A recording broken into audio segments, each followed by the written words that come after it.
ये कहाँ कहे? काफी देर से आल पोक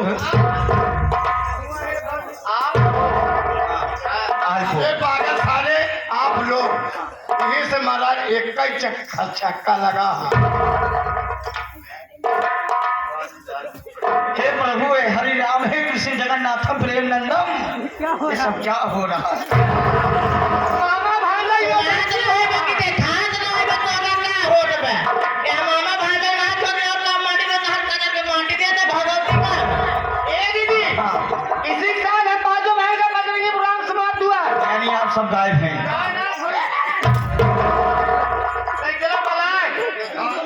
ऐसा है दुकान मारा तो हुई इनका लेकिन लागत बा हमरे लागत में तोड़ के गया मेरे काम में हुआ मैं बलाक में।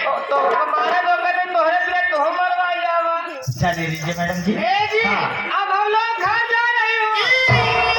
हाँ बिल्कुल। और अब्बा के बागी में ठीक है अब आप चलिए। हिरोइन का जो है वहाँ प्रयागराज को मेला क्यों नहीं, जरूर जरूर। आगे प्रोग्राम लगा हुआ है दिन में ना। अच्छा हाँ, अब रहेंगे हर बार भाई रहेंगे ढोलक के साथ होगा। अच्छा, हम लोग अच्छा। परसों जाएंगे। ठीक है? अच्छा अच्छा चौकी तुम्हें भी देख लेंगे ठीक है? क्यों नहीं? इसी के साथ ये हमारे भगवान श्री रामचंद्र जी हाँ यानी 500 बरस बाद अपने धाम वापस आए हैं। अच्छा अच्छा ए हमारे गोलू भाई कैसे बता रहे हैं?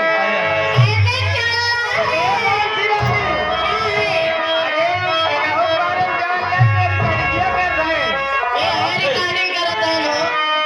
ड्यूटी वाले हाँ, कौन चैनल है? राज स्टूडियो। राज स्टूडियो। हम समझे कहा ट्यूटी स्टूडियो। ए दीदी ये हमारे राज भाई जो स्टूडियो वाले हैं हम लोग की यही इच्छा है कि इनका चैनल खूब आगे बढ़े ना। अच्छा बात है। उसमें बहुत बड़ा बना रहेगा। कहना क्या है? कैसे? सजा दो